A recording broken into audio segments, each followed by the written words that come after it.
दोस्ती किसी को किस मोड़ तक ला सकती है। एक दिन कविता अपने पति से कहती है, कौन है ये बच्ची, बताते क्यों नहीं, क्यों लेकर आए हो इसे यहाँ? कविता, ये मेरी बच्ची है। माँ पापा मेरी शादी शिवानी से करने के लिए मान नहीं रहे थे, लेकिन मैं उससे बहुत प्यार करता था। अब वो इस दुनिया में नहीं है, लेकिन सन्निका की जिम्मेदारी मेरी है। इसे मैं अपने पास ही रखूंगा। कविता ये देखकर सुनकर सन्न रह जाती है।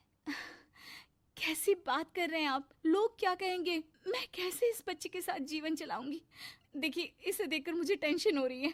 आप इसे ले जाइए यहाँ से, मेरी भी तो बेटी है, मैं उसका हक कैसे मार दूं? दिनेश कविता को किसी तरह समझा लेता है। देखो सन्निका, ये आज से तुम्हारी माँ है, इन्हें तुम्हें माँ कहना है।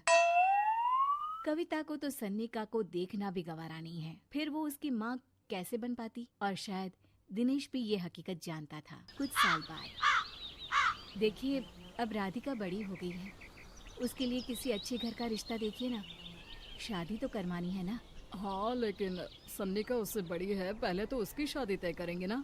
जमाना जानता है कि वो एक नाजायज लड़की है, कोई उससे शादी क्यों करेगा?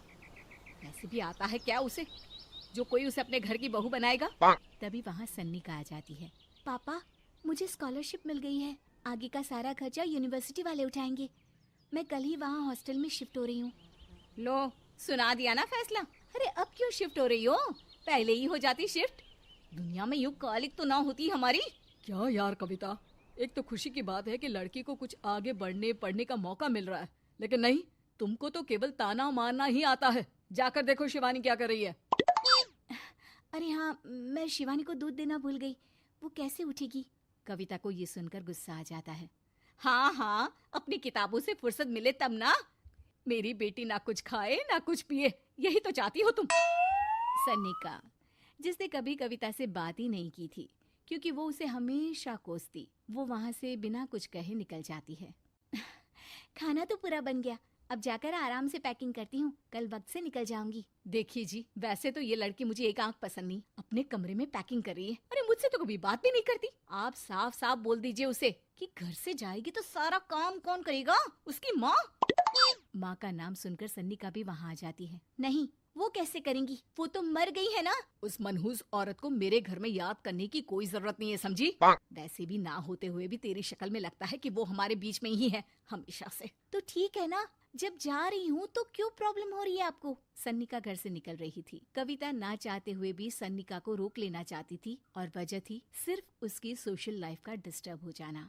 किटी में कविता की सहेलियाँ कहती हैं, क्या बात है, तू परेशान सी लग रही है, सब ठीक तो है ना? क्या हुआ, उस सन्निका ने फिर कोई तमाशा किया क्या? अरे नहीं नहीं, चली गई, वो तो ऑक्सफोर्ड की कोई एनजीओ है, उसकी स्कॉलरशिप मिली है। मेरा भाई बता रहा था कि उसका तो फ्यूचर ब्राइट है। अरे चल ना, तुझे क्या, तेरा तो पीछा छूटा उससे। अरे कैसे क्या नहीं, घर का सारा काम करती थी, इसकी छोटी बेटी को भी तो उसी ने संभाला था। याद है, उसकी छोटी बेटी का जो केस हुआ था, वो भी अपने सर ले लिया था। हाँ, तो बदले में सारा खर्चा भी तो हम लोग ही उठा रहे थे ना, और पता है वो मुझसे बात भी नहीं करती, जैसे पता नहीं मैं ही उसके माँ के मरने के लिए जिम्मेदार हूँ। अरे खुद को क्यों दोष दे रही है, तूने जो किया शायद कोई नहीं करता। कविता को समझ में नहीं आ रहा था कि उसके साथ ऊपर वाले ने ऐसा क्यों किया। वो शाम को घर आती है। आज तो बहुत खुश होगी तुम, एक बला से छुटकारा मिला ना तुमको। बेचारी की जिंदगी नरक बना कर रखी थी। वो तो कहते हैं ना, ऊपर वाला सब देखता है। देखो, चुन लिया उसने अपना रास्ता। कविता का मन तो करता है कि वो पति को सब कुछ सुना दे, लेकिन सामने सास खड़ी होती है। ये तो है, बेचारे को खाना बनाने से लेकर घर के सारे काम करने पड़ते थे। बाहर का भी कोई काम होता तो वही देखती। अब देखते हैं घर का काम कैसे होता है। तभी कविता की बेटी उसके लिए चाय लेकर आ जाती है। लो माँ चाय, कैसी रही किट्टी? अच्छी थी बेटा, खाने में कुछ बनाया है क्या? हाँ, सन्निका दीदी जैसी ही सब्जी बना दी है, आप रोटी बना लो।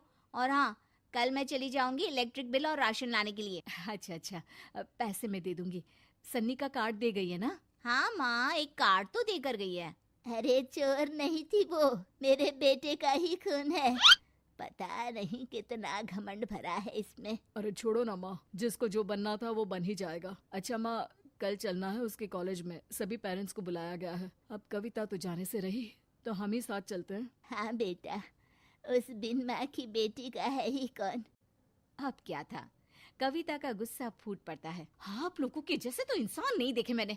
अरे मेरे सामने ही अपनी नाजायज बेटी को लाकर बिठा दिया। रोज मैं उसे देखती तो एहसास होता कि कैसे आपने मुझे इतना बड़ा धोखा दिया। जरा सोचिए तो, अगर ऐसा ही कुछ मैंने किया होता तो। अरे रहने दे, क्या नहीं किया तूने उसके बदले में। उस मासूम के साथ क्या क्या करती थी सब जानते हैं हम। अरे छोड़ो ना माँ, ये तो एक बात लेकर बैठ जाती है। चलो सोने चलते हैं। अगले दिन दिनेश और उसकी माँ सन्निका के कॉलेज में जाते हैं। कैसी हो बेटा? मेरा नाम रोशन करना। जरूर पापा। ये ले बेटा, पैसे रख ले। नहीं, वो कविता ने काट दिया है। अरे बेटा, वो माँ है तुम्हारी, उसका नाम क्यों लेती हो? अरे हटाओ भी, क्या ही क्या है उसने इसके लिए, क्यों माँ बोले। तभी वहाँ सन्निका की टीचर आ जाती है। सन्निका की माँ नहीं आई? जी नहीं, वो घर में बेटी है ना, सबका एक साथ आना तो मुमकिन नहीं था। तो उन्हें भेज देते, हम सभी उनसे मिलना चाहते हैं। मानना पड़ेगा, बहुत अच्छी तरह से पाला है उन्होंने अपनी बेटी को। क्या घर का काम, क्या बाहर का। कॉन्फिडेंस तो कूट कूट कर भरा है। पैसे रुपये के लिए भी इसे किसी का मुंह नहीं देखना पड़ता। स्कूली शिक्षा भी लाजवाब है। पिता और दादी को एहसास होता है कि जिस कविता के पालन पोषण पर उन्हें हमेशा से शक रहा, वो सन्निका के भविष्य के लिए किसी वरदान जैसा साबित हुआ।